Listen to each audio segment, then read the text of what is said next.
ఉప ఎన్నికలు వస్తున్నాయి కదా, ఏ పార్టీ గెలుస్తుంది అనుకుంటారు? బీఆర్ఎస్ గెలుస్తుంది. బీఆర్ఎస్ పార్టీ గెలుస్తుంది. ఎందుకు అంత ఖచ్చితంగా చెప్తున్నారు? అంత ఖచ్చితంగా చేస్తున్నా అంటే వాళ్ళు 10 సంవత్సరాలు చేసిన పాలనలో చాలా అభివృద్ధి పనులు ఉన్నాయి. చాలా అంటే చాలా, ఏ పార్టీ కూడా ఇన్ని డెవలప్మెంట్ ఏ పార్టీ చేయలేదు. ఆ విధంగా పనిచేసింది బీఆర్ఎస్ పార్టీ అంటే. అందుగురించి అదే పార్టీ వస్తుంది కంపల్సరీ. అంటే కాంగ్రెస్ పార్టీ వాళ్ళు ఏమంటారు అంటే, మేము అధికారంలో ఉన్నాము, ప్రజలందరూ మా సంక్షేమ పథకాలు 6 గ్యారెంటీలు అమలవుతున్నాయి కాబట్టి మాకు ఓట్లు పడతాయి, ఆదరిస్తారు, నవీన్ యాదవ్ గెలుస్తాడని వాళ్ళు అంటారు. అంటున్నారు, చేసిండ్రేంది అది కావాలి కదా. వాళ్ళు అంటున్నారు, వాళ్ళు నోటికి వచ్చినట్లా. కానీ అంటే అయిపోతుందా? ప్రజలకు తెలియదా ఏం చేస్తుండ్రు, ఏం చేస్తున్నారు? ప్రజలకు అన్నీ గుర్తు కదా, తెలియదా? ఉన్న వాళ్ళు స్కీమ్లు పెట్టిన స్కీమ్లన్నీ సరిగా నడపడం లేదు. వాళ్ళు ఇచ్చిన 6 గంటల్లో బస్సు తప్ప ఒక్కటి కూడా ఏమీ చేయలేదు ఇంతవరకు. మీకు ఉచిత కరెంటు, సబ్సిడీ గ్యాస్ అవి రావట్లేదు? ఏం రాలేదు, ఏం వస్తలేవు. అన్ని మాటలు, ఒట్టి మాటలు. రేవంత్ రెడ్డి చెప్పిండు కదా, ప్రజలు మా చేత మోసపోతే చూడ అనిపించాలని అనిపిస్తుంటే మేము అన్నాము, మోసం చేసినాము, సీట్లో కూర్చున్నాము, ఏం చేసుకుంటా అంటున్నాడు ఆయన. అంతే. మరి ఏం చేద్దాం అనుకుంటారు? మరి ఇంకేం లేదు, బీఆర్ఎస్ని గెలివాలి, కేసీఆర్ని తెప్పియాలా, అంతే. మనకేదైనా కావాలంటేనే గల్లీలో పోరాటం చేయాల్సి వస్తుంది. వాళ్ళు మాత్రం ఢిల్లీలో పోయి పోరాటం చేస్తున్నాను మీరు వాళ్ళు అంటారు. అవును, అంతే. మేము ఇక్కడ వాళ్ళని కలిసి మేము ఇక్కడనే పోరాడతాం, తెచ్చుకుంటాం. వాళ్ళని ఢిల్లీకి పోవాలి, ఎప్పుడు తేవాలి, ఎప్పుడు కాని పని అది. అంటే ఢిల్లీలో మేము పోరాడుతున్నాం, వాళ్ళకి ఏం కావాలన్నా కూడా అని అంటారు. అది ఒట్టిగా పోరాడితే ఏం పోరాడి ఏం చేస్తున్నారు? 2 సంవత్సరాలు ఇప్పటి వరకు ఏం చేస్తున్నారు? 2 సంవత్సరాల నుంచి. ఎందుకు మరి కాంగ్రెస్ వాళ్ళు పోయి ఢిల్లీలో పోరాటం చేయాల్సి వస్తుంది అంటే ఏం చెప్తారు మీరు? సెంటర్ పార్టీ కదా, వాళ్ళు రాహుల్ గాంధీ చేతిలో ఉంది మొత్తం. అందుకే పార్టీకి ఢిల్లీ పోతూ ఉంటాడు, వస్తూ ఉంటాడు. ఇంకేం. జూబ్లీహిల్స్లో ఎక్కువ ముస్లిం మైనారిటీ సోదరులు ఎక్కువగా ఉంటారు. ఓట్లన్నీ కూడా ఈ ఓట్లు బీఆర్ఎస్ పార్టీకి పడతాయి, కాంగ్రెస్ పార్టీకి పడతాయి, బీజేపీ పార్టీకి పడతాయి? కంపల్సరీ బీఆర్ఎస్ పార్టీకి పడతాయి. అంతకుముందు నవీన్ యాదవ్ ఎంఐఎం నుంచి వచ్చి వాళ్ళ కాంగ్రెస్లో జాయిన్ అయ్యింది కదా, అటు పడే అవకాశాలు లేవా? అవకాశాలు ఏం లేవు, తెలుసు. కాంగ్రెస్ పార్టీది అంతా తెలుసు కదా, అందుకని అక్కడ ఏం పడవు అవి. ఇప్పుడు మీరు పెద్దవాళ్ళు కాబట్టి గడిచిన 10 ఏళ్ల పాలన కేసీఆర్ చేసిండు, ఇప్పుడు 2 సంవత్సరాల నుంచి సీఎం రేవంత్ రెడ్డి పాలన చేస్తుండు. ఈ 2 పాలనలో ఏ పాలన బాగుంది? చూడడానికి అప్పుడే కనిపిస్తుంది, బీఆర్ఎస్ పాలన మంచిగా ఉంది. వాళ్ళు వచ్చినప్పటి నుంచి ఏమేమి చేశారు? 24 గంటలు కరెంటు వస్తుంది. ముందుగా వాళ్ళు కాంగ్రెస్, ఇంతకుముందు కాంగ్రెస్ ఉంది కదా, సిటీలో ఎన్నిసార్లు కరెంట్ పోతుండే? కరెంటే ఉంటుండదు అక్కడ. నీళ్లు కూడా వాళ్ళు అప్పుడు ఉన్నప్పుడు 3 రోజులు 4 రోజులకు ఒకసారి వస్తుండే. ఇప్పుడు ఒకరోజు ఇడిచిపెట్టి ఒకరోజు నీళ్ళు వస్తున్నాయి. ఎవరు తెచ్చారు ఇవన్నీ? ఎవరు చేశారు? బీఆర్ఎస్ పార్టీ చేసింది. వాళ్ళు వచ్చి హైదరాబాద్ సిటీలో ఏం చేశారు? హైదరాబాద్ తప్ప, కూల్చడం తప్ప వేరే పని ఏం చేయలేదు వాళ్ళు హైదరాబాద్లో. అంటే కూల్చడంలో చెరువులు కాపాడుతున్నామని వాళ్ళు అంటున్నారు. ఏం కాపాడుతున్నారు? గరీబుల ఇల్లు కాపాడుతున్నారు. వాళ్ళ పెద్ద ఇల్లు కూలగొట్టాలి కదా, చెరువులు కాపాడతాయి. గరీబుల్లే కూలగొడుతున్నారు, ఉన్న ఎవరు కూలగొడుతున్నారు? కూలగొట్టిన వాళ్ళకి ఇందిరా మిల్లు ఇస్తున్నాం కూడా వాళ్ళు చెప్తుండదు. అంతే, మాటలు ఉన్నాయి, పనులు ఏం లేవు. మాటలు చాలా ఉన్నాయి, పనులు ఏం లేవు. అది. అయితే ఇప్పుడు ఈడ మాగంటి గోపీనాథ్ ఉన్నారు, వారి భార్య సునీత గారికి టికెట్ ఇచ్చిర్రు. ఆమెకు రాజకీయ అనుభవం లేదని చెప్పేసి కూడా కాంగ్రెస్ పార్టీ వాళ్ళు అంటారు, మిగిలిన మంత్రివర్గం కూడా అంటుంది. ఆమెకు అనుభవం లేకపోవచ్చు. ఎవరు కానీ పుట్టిన తర్వాత అన్ని పనులు వస్తలేవు. వస్తున్న రాజకీయంలో అంటే కొద్దిగా వచ్చేస్తుంది వాళ్ళకు కూడా. ఆమె రాజకీయం, ఆమెకు అనుభవం లేకుంటే వాళ్ళ వెనకాల ఉన్న వాళ్ళకి అనుభవం లేదా? వాళ్ళని అరగకుండా పనిచేస్తారా? వెనక వాళ్ళతో అన్ని అరుచుకొని పని చేపిస్తుంది ఆమె. అంటే ఇప్పుడు గతంలో కేటీఆర్ కూడా ఐటీ శాఖ మాత్యులుగా పనిచేశారు. ఇప్పుడున్నటువంటి ఐటీ శాఖ మాత్యులు శ్రీధరబాబు వాళ్ళు ఉన్నారు. ఎవరి పాలన బాగుంది? ఐటీ శాఖ గురించి ప్రత్యేకించి మాట్లాడుకోవాలంటే ఏం చెప్తారు మీరు? ఎవరి పాలన బాగుందంటే ఇప్పుడు ఆయన శ్రీధర్ బాబు వచ్చినప్పుడు ఏం చేశారు ఇక్కడ దీని గురించి? కేటీఆర్ ఏం చేశారు? కేటీఆర్ హైదరాబాద్లో ఐటీ కంపెనీలు ఎన్ని కంపెనీలు తెచ్చాడు? లక్షల కొద్దిగా మనుషులకు జీతాలు ఉన్నాయి ఈరోజు పిల్లలకు. 2 లక్షల పైన జీతాలు చేస్తున్నారు పిల్లలు. ఐటీ శాఖ ఆయన ఉన్నప్పుడే మొత్తం డెవలప్ అయింది. వీళ్ళు వచ్చినప్పుడు ఏమింది? ఐటీ శాఖలు వస్తలేవు, ఇక్కడ నుంచి వెళ్ళిపోతున్నాయి. కరెంట్లు అవి ఇవి సప్లై సరిగా లేదా? అది సంగతి. ఇప్పుడు వెళ్తుంది ఐటీ శాఖ. మరి ఇప్పుడు ఐటీ శాఖ అంతా గందరగోళమే ఉంది. వీళ్ళు కరెంట్లు సప్లైలు, కరెంట్లు కావాలి ముఖ్యం. కరెంట్లు అవి అప్పుడప్పుడు పోతుంది అన్నందుకు వాళ్ళకి పనులు సరిగా నడవట్లేదు. దానివల్ల కొద్దిగా గందరగోళమే ఉంది ఐటీ శాఖ కూడా. అది. అంటే ఏ పార్టీల మధ్య గట్టి పోటీ ఉంటుంది అనుకుంటారు? ఇప్పుడు గట్టి పోటీ అంటే ఇక కాంగ్రెస్ బీఆర్ఎస్ పార్టీ గట్టి పోటీ. అంటే బీజేపీ ఏం లేదు. గెలిచేది ఎవరు? గెలిచేది కంపల్సరీ బీఆర్ఎస్ 100%. ఎంత మెజారిటీతో గెలుస్తారు? కంపల్సరీ. వాళ్ళ పైన వీళ్ళు పెట్టుబడి పెట్టినాయి, పెట్టుబడులు కదా, ఖర్చులే రావాలి. ఇది గ్యారంటీ. ఇప్పుడు మీ జూబ్లీహిల్స్ ఎన్నికలు జరుగుతున్నటువంటి నేపథ్యంలో ఏ పార్టీ లీడర్ గెలుస్తారు అనుకుంటున్నా? ఇప్పుడు జనం దగ్గరికి వెళ్ళినప్పుడు జనం ఒకే నిదానంతో ఉన్నారు. కారు గుర్తుకు ఓటేస్తాం. మాగొంటు గోపయ్య ఇక్కడ చేసిన అభివృద్ధి, కేసీఆర్ 10 ఏళ్ల పరిపాలన చూసిన తర్వాత ఈ 2 ఏళ్ల పరిపాలనని రెండింటిని కనుక మేము అబ్జర్వ్ చేస్తే కేసీఆర్ పరిపాలన బెస్ట్, కారు గుర్తుకే ఓటేస్తామని మాకన్నా ముందు అడ్వాన్స్గా చెప్తున్నారు. వాళ్ళు ఎందుకు చేస్తారని కూడా మేము ప్రశ్నిస్తున్నాం వాళ్ళని. అయినా వాళ్ళు చెప్తున్నారు ఇప్పటికే ఇచ్చిన హామీలు, మహిళలకు 2500 ఇస్తానని హామీలు ఇచ్చిండు, ఇప్పటికి ఇవ్వలేదు. గ్యాస్కు 500 అన్నాడు, అది ఇవ్వలేదు. కళ్యాణ లక్ష్యంతో పాటు తులం బంగారం ఇస్తున్నాడు, అది ఇవ్వలేదు. మాటలే ఉన్నాయి తప్ప చేతలు లేవు. స్కూటీలు ఇస్తున్నాడు. ఎందుకు లేదన్న? ఇప్పుడు కళ్ళ ముందా కనబడ్డట్టు బస్ ఫ్రీ నడుస్తూనే ఉంటే సబ్సిడీ ఇస్తానే అంటూనే ఉన్నారు. రుణమాఫీ 2 లక్షల రూపాయలు రుణమాఫీ చేసినామని చెప్తూనే ఉన్నారు. బాధ్యతగా మీటింగులు పెట్టి వాళ్ళు బహిరంగంగానే చెప్తుంటే మీరేమి ఇవ్వలేదంటారు. అయితే బస్సు ఒక ఫ్రీ పెట్టి బాయ్స్కేమో బస్ ఛార్జ్ పెంచిండు, లేడీస్కేమో జుట్లు కొట్టుకొని సీట్లు లేక జుట్లు కొట్టుకొని పరిస్థితి తీసుకొచ్చిండు. బస్సు ఫ్రీ ద్వారా ఏం లాభం జరగలేదు.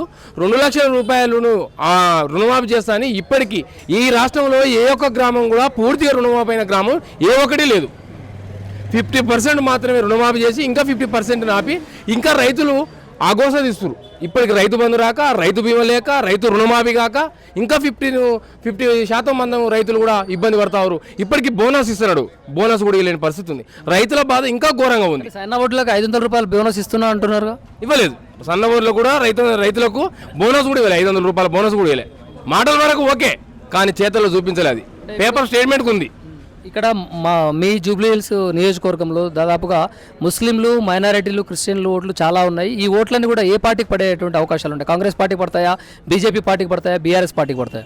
ముస్లింలు అందరూ కాంగ్రెస్ పార్టీకి ఎవ్వరు వేయరు. ముస్లింలు వేయరు, బీసీలు వేయరు, క్రిస్టియన్స్ వేయరు. కారు గుర్తుకు కేసీఆర్ గారికే ఓటేయడానికి సిద్ధంగా ఉర్రు. ఎన్ని తాటులు వచ్చినా, ఎన్ని ఇబ్బందులు వచ్చినా ఓటు ద్వారా, ఓటు అనే ఆయుధం ద్వారా ఈ ప్రజాస్వామ్యాన్ని మేము కాపాడుకుంటాం. మళ్ళీ కేసీఆర్కి కారు గుర్తుకే ఓటేస్తామని ప్రజలు సిద్ధంగా నిలబడరు. అంతెందుకన్నా ఇప్పుడు ఓట్లు అడిగేటువంటి నేపథ్యంలో, ప్రచారం చేస్తున్న నేపథ్యంలో ఓటర్లను మభ్యపెట్టే విధంగా అది ఇస్తాము ఇది ఇస్తామని చెప్పేసి ఏదైనా చెప్పారనుకోండి, మీ ఓటుని వేసేటువంటి అభిప్రాయాన్ని మార్చుకునే అవకాశం ఏమైనా ఉందా? లేదు, ప్రజలు మార్చుకోవడానికి లేదు. మనసులో ఫిక్స్ అయిన తర్వాత ఆశ చూపెట్టో ఇంకా ఏదో చేస్తే ప్రజలు మారే సమయం కాదు ఇది. అసలు ప్రజలు మారడానికి కూడా ఆస్కారం కూడా లేదు. ఫిక్స్ అయ్యారు. మీ ఇంట్లో మహాలక్ష్మి పథకం 2500 రావట్లేదా? సబ్సిడీ రావట్లేదా గ్యాస్ మీద? తర్వాత ఉచిత కరెంటు 200 యూనిట్లు రావట్లేదా? మీ ఇంట్లో ఉన్న పెద్దవాళ్ళకి పింఛన్ రావట్లేదా? చెప్తున్నారు, వాళ్ళే చెప్తారు. మాకన్నా మందులే ఓటర్లే చెప్తారు. పింఛన్ ఇస్తున్నాడు, 4000 ఇస్తున్నాడు. అయ్యే కేసీఆర్ ఇచ్చిన పింఛన్ ఉంది తప్ప మళ్ళీ ఇవ్వలేదు. నాయన 4000 రావట్లేదు, పింఛన్ రావట్లేదు. అయ్యే 2000 ఉన్నాయి. ఇంకా అయ్యాలన్న ఒకరికి ఉండే, ఇవాళ ఇద్దరికి పిల్లమోడికి ఇస్తున్నాడు. ఇది లేదు, అది లేదు, ఉన్నదే ఊసిపోయింది. పింఛన్ లేదు. ఇచ్చినటువంటి హామీలు ఏ ఒక్కటి హామీ కూడా నెరవేర్చలేదు. మేము ఖచ్చితంగా మీరు అడిగినా అడగకపోయినా కారు గుర్తుకేమో మనసులో ఉంది. మేము ఖచ్చితంగా ఓటు ద్వారా చూపెడతాం కేసీఆర్కి, మళ్ళీ కారు గుర్తుకే ఓటేస్తాం. ఇప్పటికే మోసపోయినాం, మొన్న ఓటేసి మోసపోయినాం, మళ్ళీ మోసపోమని ఓటర్లు మేము పోతే మాకు అడ్వాన్స్గా చెప్తారు వాళ్ళే. అంటే కాంగ్రెస్ పార్టీ లీడర్లు ఏమంటారు అంటే గల్లీలో పోరాటం చేయడం కాదు, మేము ఢిల్లీలో పోరాటం చేస్తున్నాం కేంద్రాన్ని మెడల్ ఉంచే దేశంలో అని వాళ్ళు అంటారు. వాళ్ళు ఢిల్లీకి ఇప్పటికి 50 సార్లు పోయిండు. ఏ ఒక్క మెడల్ వంచి తీసుకురావాలి రాష్ట్రానికి. ఏ ఒక్క రూపాయి కూడా నిధి తీసుకొచ్చి ఈ రాష్ట్రం అభివృద్ధి కోసం చేసిన పని ఏ ఒక్కటి లేదు. పోతుండు వస్తుండు, ఆ ఖర్చు ప్రజా వృధా అవుతుంది. ధనమంతా ప్రజల ధనం అంతా వృధా అవుతుంది తప్ప ఈ రాష్ట్ర ప్రభుత్వానికి ప్రజలకు ఒక్క మేలు చేసింది లేదు. అధికారం వచ్చిన నెల రోజులకి 50,000 ఉద్యోగాలు ఇవ్వలేదా? వాస్తవాలు మాట్లాడుకోవాలి మనం. ఎందుకంటే మీకు ఏదో ఒక పార్టీ మీద అభిమానం ఉండడం వల్ల దాని మీద బురద జల్లే ప్రయత్నం చేస్తుర్రో ఏమో మనకైతే అర్థం కావట్లేదు. కానీ 50,000 ఉద్యోగాలు ఇచ్చినట్టు ఎల్బీ స్టేడియంలో బహిరంగ సభ పెట్టలేదా? మేము ఏ పార్టీకి సంబంధం లేదు, మేము నిజాయితీగానే మాట్లాడతాం. ఎవరు ఏందనేది తెలిసే మాట్లాడతాం. 50,000 ఉద్యోగాలు కూడా కేసీఆర్ వేసిన నోటిఫికేషన్ మీద వచ్చిన నెల రోజులకు ఎవరికో కంటే నాకు అన్నట్టు సామెతగా ప్రజలు పల్లెటూరు సామెత. ఆయన వేసిన ఉద్యోగాలని ఈయన భర్తీ చేసి నేను ఇచ్చిన 50,000 ఉద్యోగాలను గొప్పలు చెప్తుండు అంతే తప్ప ఈయన నోటిఫికేషన్ నెల రోజులలో 7 ఉద్యోగాలు ఇస్తావు, ఎప్పుడు నోటిఫికేషన్ ఇస్తావు, డేట్ ఎప్పుడు ఇస్తావు, ఉద్యోగాలు ఎప్పుడు ఇస్తావు? అన్నీ అయిపోయిన తర్వాత నువ్వు అధికారంలోకి వచ్చినావు సరే, అప్పుడు తర్వాత నువ్వు ఇచ్చినావు. అది మేము ఇచ్చిందే కదా, నువ్వు ఇచ్చినట్టు అవుతుంది. నువ్వు ఇచ్చిందల్లా ఏకైక ఒకటేదు, బస్సులు ఆడోళ్ళు కొట్టుకునే బస్సు పిరి తప్ప నువ్వు చేసింది ఏ ఒకటి లేదు. ఇది నిజం. బీసీ సామాజిక వర్గానికి 42% క్యాబినెట్ ఆమోదం తెలిపిన తర్వాత ఇక్కడ కేంద్రం ఇవ్వలేని పక్షంలో అక్కడ జంతర్ మంతర్ దగ్గర ఢిల్లీలో ధర్నా చేసినటువంటి పరిస్థితి, దాన్ని ఎలా చూడొచ్చు అంటారు? ఇంకా ఘోరం. కామారెడ్డి డిక్లరేషన్ 42% ఇస్తా అని నువ్వే పగడవాళ్ళు వలికినావు. నీ రాహుల్ గాంధీ వలికిండు. ఇవాళ కేంద్రం మెడల్ వంచి తెస్తాను. పోయిన జంతర్ మంతర్ కాడ కూర్చొని వచ్చినావు. ఏమైంది? బీజేపీ మీదనో బీఆర్ఎస్ మీదనో నెట్టాలనే ప్రయత్నం చేసినావు. కానీ ప్రజలు తెలివి కల్లోలు. నీ మాట జూటామూట అని తెలుసుకునే నీ దొంగ మాటలతోటి ఈ స్థానిక సంస్థ ఎన్నికలను ఆపి ఈ 42% రిజర్వేషన్ బీసీ ఇవ్వలేదు అని చెప్పేసి కేంద్రం మీద ఒత్తిడి చేయాలని ప్రయత్నం చేసినావు. కానీ ఇలా నువ్వు ఆ బీసీ ధరలో కూర్చుంటావు. బీజేపీ ధర ఇద్దరు మిలాఖత్ అయ్యి ఈ రాష్ట్రాన్ని స్థానిక సంస్థలు పెట్టకుండా గ్రామీణ ప్రాంతాలని మొత్తం మురికివాడలుగా చేసి తయారు చేసింది ఎవరంటే నువ్వే. దీనికి బలమైన కారణం నువ్వే. దీనికి ఒకవేళ ఇప్పుడు ఈ 42% అనేది ఒకటి దానికి శుభం కార్డు వేయకుండా స్థానిక ఎలక్షన్స్కి ఎన్నికలకు పోతే కాంగ్రెస్ పార్టీ పరిస్థితి ఏముందంట? దారుణం. ఇవాళ కనుక ఆ భయంతో కదా వాయిదా వేసుకుంటూ వస్తున్నావు. నీకు దమ్ముంటే స్థానిక ఎన్నికలు పెట్టు. ఎన్నికల్లో పెడితే గెలుస్తావా ఓడతావా జనం చూపెడతారు కదా.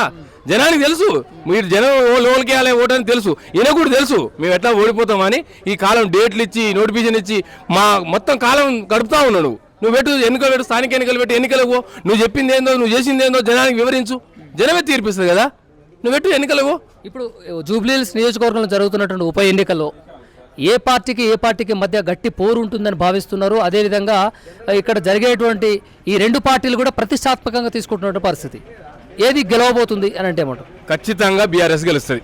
కారు గుర్తు గెలుస్తుంది. సరే సెకండ్ కాంగ్రెస్ బీజేపీ అనేది అది వేరు విషయం. కానీ ఖచ్చితంగా బీఆర్ఎస్ పార్టీ కారు గుర్తు కేసీఆర్ నాయకత్వంలో జూబిల్స్ ఎన్నికల్లో ప్రజలు ఓటర్లు ఖచ్చితంగా కారు గుర్తుకు ఓటేసి మాగంటి సునీతను గోపీనాథ్ ఆశయాలను సాధన కోసం ప్రజలు సిద్ధంగా నిలబడరు. ఇంకొక విషయం ఏంటంటే మీరు మీ ఇంటి పక్కన ఉన్నటువంటి వాళ్ళకి, మీ స్నేహితులకి, మీ చుట్టాలకి మాగంటి గోపీనాథ్ అని మీరు అంటున్నారు కాబట్టి వాళ్ళకి ఏ విధంగా చెప్తున్నారు? ఏం చెప్తున్నారు? ఏమని సలహా ఇస్తున్నారు? సూచనలు ఇస్తున్నారు? మాకన్నా ముందే వాళ్ళు ఏమంటారంటే మాగంటి గోపీనాథ్ ఉన్నప్పుడు ఈ జూబిల్స్ నియోజకవర్గం అభివృద్ధి చెందింది. మాకు ఎల్లప్పుడూ అండదండలుగా ఉండేది. ఆపదొచ్చినా సాపదొచ్చినా నిలబడేది. మళ్ళీ ఆయనకే ఆ కారు గుర్తుకు సరే ఏదో అకాల మరణం జరిగిన తర్వాత భార్యకి ఇచ్చారు. అయినా ఆ అమ్మని మేము ఖచ్చితంగా కారు గుర్తుకేసి ఆమెను గెలిపించుకోవడానికి మేము ఖచ్చితంగా సిద్ధంగా ఉన్నాం. అది పైన కేసీఆర్ అయినా సునీత అయినా కారు గుర్తుకు ఓటేస్తాం అంటున్నారు. జరుగుతున్నటువంటి ఉప ఎన్నికల్లో ఏ పార్టీ గెలుస్తుంది అనుకుంటారు? BRS party. బీఆర్ఎస్ అనేది ఎందుకు? కాంగ్రెస్ పార్టీ ఉంది, బీజేపీ ఉంది, ఇండిపెండెంట్గా చేసే వాళ్ళు కూడా ఉన్నారు. అభిమానం ఉంది. ఇక్కడ చేసిన సేవలు మాగంటి గోపీనాథ్ గారు ప్రజలకు, పేద ప్రజలకు అన్ని విధాలుగా సహకారాలు, ఇక్కడ ఉన్న వాడలలో బస్సులలో కానీ సీసీ రోడ్లు కానీ వాటర్ కానీ కరెంటు కానీ అన్ని విధాలుగా ఆయన సేవలు చేసిండు. కాబట్టి అదే సానుభూతి, ఆయన మీద అభిమానం అలా భార్య మీద ఉంటుంది. కాబట్టి ఖచ్చితంగా ఆమెకు ఓటేసి మేము ప్రజలలో గెలిపించుకుంటాం. కాబట్టి ఖచ్చితంగా మాకు ఆ నమ్మకం ఉంది. పేద ప్రజలు ఆమె పక్షాన నిలబడతారని మేము ఉన్నది. అయితే మీ ఏరియాలో ఉన్నటువంటి ముస్లిం మైనారిటీ క్రిస్టియన్ ఓట్లు చాలా ఉన్నాయి. అయితే ఈ ఓట్లన్నీ కూడా ఏ పార్టీకి పడతాయి అనుకుంటారు? కాంగ్రెస్ పార్టీకి పడతాయా, బీజేపీకి పడతాయా, బీఆర్ఎస్కి పడతాయా? బీఆర్ఎస్ పార్టీకే పడతాయి. ఎందుకు అంత ఖచ్చితంగా? ఆయన చేసిన సేవలు అట్లా ఉన్నాయి మాగంటి గోపీనాథ్ గారి. అంటే కేసీఆర్ పాలన బాగుందా, ఇప్పుడు పరిపాలిస్తున్నటువంటి సీఎం రేవంత్ రెడ్డి పాలన బాగుందా అంటే ఏం చెప్తారు? కేసీఆర్ పాలనే బాగుంది. ఏం చేసిండన్న 10 సంవత్సరాలు పాలించాయన? అన్ని విధాలుగా చేసిండు. పేద ప్రజలకు అవసరమడే అన్ని విధాల వాటర్ కానీ కరెంటు కానీ రేషన్ కానీ బియ్యం కానీ కళ్యాణ లక్ష్మి కానీ షాదీ ముబారక్ కానీ అన్ని విధాలుగా పేద ప్రజలకు అవసరమైనటువంటి చాలా చేసిండు. ఇక్కడ ఉన్న మా బస్సులలో కానీ అంతకుముందుకున్న ప్రభుత్వం ఏ ప్రభుత్వం కూడా చేయలేదు. కేసీఆర్ వచ్చిన తర్వాతనే అన్ని విధాలుగా మాకు ఇక్కడ సకాలంలో కరెంటు కానీ వాటర్ కానీ అన్ని విధాలుగా మాకు అందుతున్నాయి. కాబట్టి కేసీఆర్ మీద నమ్మకం ఉంది. మేము మళ్ళీ కేసీఆర్ కారు గుర్తు మీదనే ఓటేస్తాం. మాగంటి సునీత గోపీనాథ్ గారిని గెలిపించుకుంటాం. సునీత అంటే ఏం చెప్తారు? మీకు అందుబాటులో ఉంటారా? ఉంటారు. అంటే మాగంటి గోపీనాథ్ అంటే ఆయన ఎప్పుడు ఏ క్షణాన్ని ఫోన్ చేసినా కూడా స్పందించేటువంటి వ్యక్తి. ఇప్పుడు ఆయన భార్య ఉంది, ఆమె కూడా అలాగే ఉంటుందని గ్యారంటీ ఉంది. అంతకుముందు గోపీనాథ్ గారు ఏ విధంగానైతే చేసిరో ఇప్పుడు మాగంటి సునీత కూడా అదే విధంగా ఆయన బాటలో నడిచి పేద ప్రజల పక్షాన నిలబడుతుంది. పేద ప్రజలకు ఏ విధంగా కష్టం వచ్చినా కూడా ఆమె అందుబాటులో ఉండి సహాయ సహకారాలు అందిస్తుందని మాకు నమ్మకం ఉంది. ఇక్కడ ఏ గుర్తు అన్న వాళ్ళది? సునీత వాళ్ళది కారు గుర్తు. కాంగ్రెస్ వాళ్ళది తెలుసా? తెలుసు. ఎవరికి వేస్తారు ఓటు మరి? మాగంటి సునీత గోపీనాథ్ గారికి వేస్తాం. ఎవరు గెలుస్తుంది? సునీత గెలుస్తుంది. అన్న ఇక్కడ ఉప ఎన్నికలు నడుస్తున్నాయి కదా, ఏ పార్టీ గెలుస్తుంది అనుకుంటున్నావే? BRS party గెలుస్తుందనా? అంటే కాంగ్రెస్ పార్టీ వాళ్ళు ఏమంటారు అంటే 6 గ్యారెంటీలు అమలు అవుతున్నాయి, మేము ప్రజలందరూ మమ్మల్ని ఆదరిస్తారు, మెజారిటీతో మేమే గెలుస్తామని వాళ్ళు అంటారు. ఏ విధంగా గెలుస్తుంది నమ్మకం వాళ్ళకి ఎట్లా ఉంది? ఎందుకన్నా మీరు ఇంట్లో ఉన్నటువంటి మహిళలు ఉచిత బస్ ప్రయాణం చేయట్లేదా? ఉచిత కరెంట్ రావట్లేదా? సబ్సిడీ రావట్లేదా? వాళ్ళు ఇచ్చింది బాగానే ఉంది. వాళ్ళే తన్నుకుంటున్నారు. మహిళలే అది పెట్టిన లాభం ఏముంది? ఇప్పుడు 30 రూపాయలు ఉన్న టికెట్ 300 చేశారు మగవాళ్ళకు. ఇప్పుడు అదే వాళ్ళ పెట్టకుండా ఉండి అందరికి సహజంగా పెట్టి ఉండే అదే ఉచిత బస్సుని ఉచిత పిల్లలు ఉన్నారు కదా చదువుకునే పిల్లలకు, ఇంటర్మీడియట్ కానీ విద్యార్థులకు అలాంటి వాళ్ళకు పెడితే ఎంతో బాగుంటుండే. మన రాష్ట్రం కూడా ముందుకు వెళ్తుండే. వాళ్ళు చేసిన పథకాలలో ఇది ఒకటి బాగుంటుండే. వాళ్ళు చేసిన దాన్ని ఏముంది ఇక్కడ? కాంగ్రెస్ పార్టీ అధికారంలోకి వచ్చిన తర్వాత నెల రోజులకి 50,000 ఉద్యోగాలు ఇచ్చినామని చెప్తున్నారు. చూపించమని ఎక్కడ ఇచ్చారు? ఎందుకన్నా ఎల్బీ స్టేడియంలో బహిరంగ సభ పెట్టి నియామక పత్రాలు ఇచ్చారు. కేసీఆర్ ఇచ్చిందే కదా. ఈయన కొత్త నోటిఫికేషన్ ఏమైనా ఇచ్చిండా? ఇవ్వలే కదా. నియామక పత్రాలు ఇచ్చింది అయితే మరి కాంగ్రెస్ పార్టీ కదా. ఇచ్చిందంటే ఇప్పుడు కేసీఆర్ చేసిందే ఈయన చేసిండు. ఇప్పుడు కొత్తగా నోటిఫికేషన్ ఇచ్చినట్టు ఏమైనా దాఖలాలు ఉన్నాయా అవి చూపించండి, దాన్ని నేను అగ్రి. మరి కేసీఆర్ ఏం చేసిండు? కేసీఆర్ ఆ నియామక పత్రాలు కూడా ఇవ్వలేగా. ఇవ్వలేదంటే అప్పుడు వచ్చిన ఇచ్చే ముందట ఎలక్షన్లు వచ్చినాయి, ఎలక్షన్ కోడ్ పడింది, ఇవ్వలేకపోయిండు అంతే తప్ప ఇప్పుడు ఆయన చేసిందే ఈయన చూపిస్తుండు తప్ప అన్నీ ఆయనే కదా. ఎక్కడో ఒక కొత్తగా శిలాఫలకాల మీద పేరు పెట్టి చూపించండి. ఓపెన్ చేసిండు ఎక్కడైనా? హైదరాబాద్లో కానీ తెలంగాణ, యావత్ తెలంగాణ ఎక్కడైనా చేసిండా? ఒక్కసారి చూపించి ఎలక్షన్లకు రమ్మని చెప్పండి. ఇప్పుడు మీ స్థానిక జూబ్లీహిల్స్ నియోజకవర్గంలో దాదాపుగా ముస్లిం ఓటర్లు, మైనారిటీ ఓటర్లు చాలా ఉన్నాయి. ఈ పార్టీ ఈ ఓట్లన్నీ కూడా ఏ పార్టీ లీడర్కి పడే అవకాశాలు ఉన్నాయి? ఖచ్చితంగా మాగంటి సునీత గారికే పడతాయి. అంత ఖచ్చితంగా అంటే అంతకుముందు ఎంఏ పార్టీల నుంచి వచ్చినట్టు నవీన్ యాదవ్ ఇప్పుడు కాంగ్రెస్ పార్టీ తరపు నుంచి పోటీ చేస్తుండు, అటు పడే అవకాశాలు లేవా? లేవు. ఎందుకంటే వాళ్ళు గుండాయిజము, ప్రతి ఒక్కరు అర్ధరాత్రి వచ్చినా కూడా వీళ్ళ మూకాలు ఉంటాయి కదా, రౌడీ మూకాలు వచ్చి బెదిరించేవాళ్ళు. అదే మాగంటి గోపి గారు ఉన్నప్పుడు 24 గంటలు అర్ధరాత్రి అయినా సరే పిలిస్తే ఫోన్ వచ్చి ఏ ప్రమాదం జరిగినా వాళ్ళకి వచ్చి మా దగ్గరికి ఎప్పుడు వచ్చి కూడా 24 గంటలు సహకారాలు అందించేవాడు. ఏ ప్రమాదం వచ్చినా సరే అలాంటి వాళ్ళకి వేసుకోవాలి. ఇలాంటి మూకాలకి వేస్తే ఏం లాభం? గెలిపించుకున్నా వేస్ట్. మళ్ళీ రౌడీలే మళ్ళీ మా దగ్గరికి వచ్చేస్తారు, రౌడీల పాలన అవుతుంది. అంటే అధికారంలో ఉన్నది కాంగ్రెస్ పార్టీ కాబట్టి మీకు ఏదైనా నిధులు కావాలన్నా మేము ఇస్తామని చెప్పేసి కాంగ్రెస్ పార్టీ లీడర్లు అంటారు. 22 నెలలు అవుతుంది, ఏమాత్రం ఒకటాన్ని ఇచ్చిందా? అది చూపించావు నేను.